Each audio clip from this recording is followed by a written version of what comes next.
The way that finance YouTubers are getting rich off of you is hiding in plain sight. Some of them build their empire off of getting rich quick scams, others get rich pushing you to their sponsors, and one is literally coming for your children. But don't worry, in this video, you'll see exactly what finance YouTubers are doing behind the scenes, all to answer one question: who gets the richest off of you and how? Let's first start with a dishonorable mention for the one who started it all. Here in my garage, just bought this new Lamborghini here. But you know what I like a lot more than materialistic things?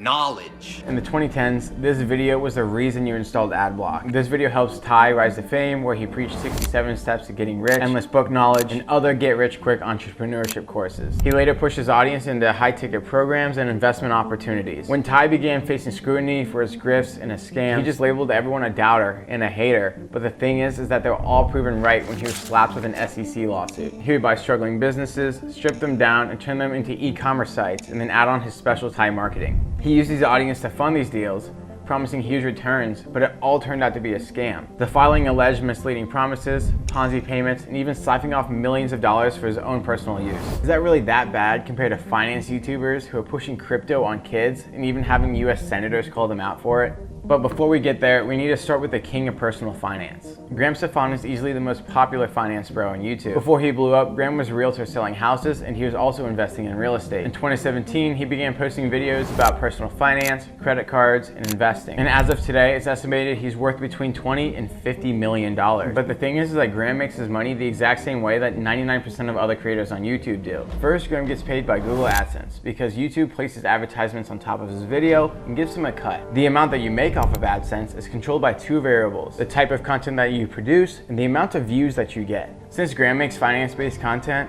lending companies, credit card companies, and brokerages are willing to pay a premium to be featured on his channel. And because of that, his revenue per video view is higher than normal. It's often displayed as the metric RPM, meaning revenue per mil, which is the total revenue a creator earns per 1,000 views. RPMs on YouTube generally range between $2 and $4, but in Graham's case, it ranges between $10 and $30. Not only do businesses advertise through YouTube, sometimes they'll also reach out to the creator directly. In Graham's case, he often promotes himself, VPNs, investing apps, and personal finance services. However, this quickly went south when Graham began featuring FTX as a sponsor. Since Graham's massive audience trusted him, thousands of people went and deposited their own money onto FTX.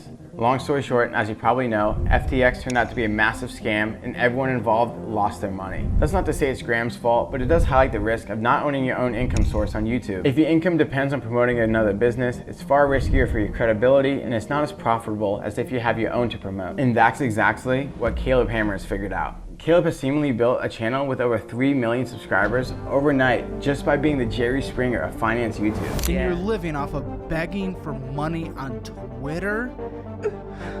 It's not very nice. No, why would I pay for that? Okay, but why would I pay for that, Caleb? why would it be on the credit card of yours? I just Mine. wanted to make sure he And I wasn't told chatting her, with anyone who's not his You were age. afraid he was talking to minors? Well, I said, what Why are do you? you have that fear? Love him or hate him, he launches vicious attacks on people's debt, personal choices, and spending. His tough love approach has helped him build massive audiences who are all primed to take control of their own financial health. But here's what sets Caleb apart from most other YouTube finance channels. Caleb launched DollarWise. It's a personal finance app. It's a no-frills budgeting app featuring bank and credit connections, goal tracking, budget-friendly cookbooks, and so on. He builds on a monthly basis, turning his fans into a stream of recurring revenue. As of March of 2026, DollarWise reportedly has 26,000 paying members, and they're on track to do $3.2 million this year. It's genius because he roasts his guests on a podcast, clips them into highlights, and then turns them into shorts and runs up his viewership even higher. While shorts generally get very low RPMs, he makes up for it since he's able to push them to his app. Most YouTubers like Graham depend on their sponsors and their AdSense,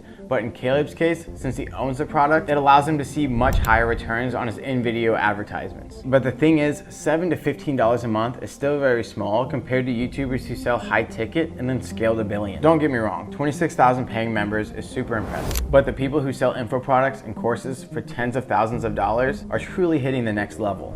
Iman Gadzhi is the mastermind behind selling courses on YouTube. While you may label him a grifter or a scammer or whatever you want to call him, there's no denying he's the best when it comes to selling and marketing info products. Before YouTube, Iman ran a very successful social media marketing agency, leveraging paid ads and funnels for his clients. He then moved to YouTube and realized that there's more money to be made in teaching people how to create their own agency. What set the stage for Iman's success was that he didn't just sell a course, he sold the dream.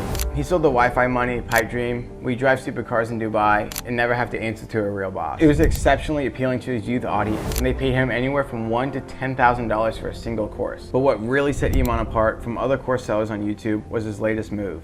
He recently bought WAP, which is a marketplace for online courses, info products, and communities. Every influencer, coach, and guru that's selling something digital can do so on WAP. Iman not only perfected the art of selling online, he also bought the platform so others can do the same. He jumped from selling the dream to owning the marketplace where everyone's able to sell theirs. There is a small problem though, because if Iman disappears tomorrow, his entire empire would collapse. His income is still based off of his likeness and his following. But the guy next up has truly ascended to the king of making money off of their YouTube followers. And that person is someone you would least expect. It's a boomer from deep Tennessee. $3,200 in car payments? Oh my gosh! What are you driving? You're gonna be living beans and rice and beans. Oh, that's whacked!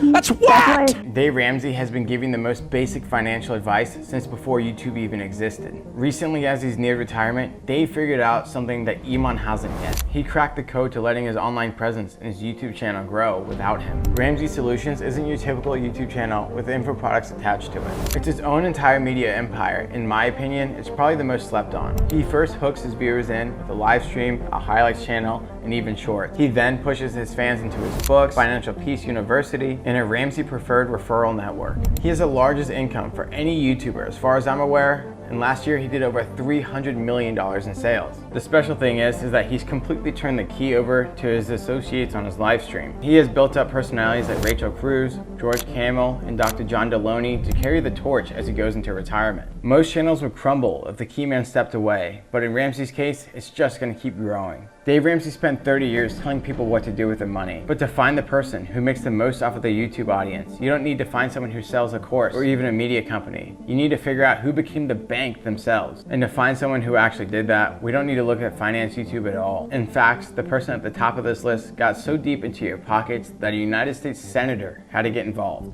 Mr. Beast has never made a finance video on YouTube. While in every video, he is seemingly giving away millions of dollars, he is currently building a sophisticated financial operation behind the scenes, and it might not even be illegal. It all started with Feastables, his chocolate brand. It's in stores everywhere, and it's on track to do over $200 million per year. It's rumored that it's more profitable than his YouTube channel itself. He's also struck deals with Amazon for Beast Games, launched Lunchly, and continues to sell merchandise. It's all tied to Beast Industries, his holding company, which is worth over $5 billion. But that's not why I even put him at the top of this list. In February of 2026, Mr. Beast bought Step, a finance app built specifically for teenagers with over 7 million users. It has banking, a savings account, a credit-building Visa card, and more. It's geared directly for Mr. Beast's youth audience. Around the same time, Beast Industries filed trademarks for Mr. Beast Financial to cover banks, credit cards, crypto, and DeFi. Mr. Beast has the most subscribed channel on YouTube, and it's no surprise that his core audience of children is now the target for his bank, which is exactly why Senator Elizabeth Warren took notice. In March of 2026, she sent a 12-page letter to Mr. Beast and Step's leadership, raising concerns about marketing financial services, including crypto, to children. Ty Lopez stole from his audience. Most YouTubers like Graham Stefan give airtime to whoever's willing to pay. Caleb Hammer built a product, and Iman built a marketplace. And Dave Ramsey built an empire that doesn't even need him anymore. And Mr. Beast just became the bank itself. Thank you so much for watching today's video. This is a brand new channel, and I'd like to get to know you. Please like and comment, as I read every single one and reply to most. In order to not miss my next video, please subscribe and turn on notifications. Thank you so much.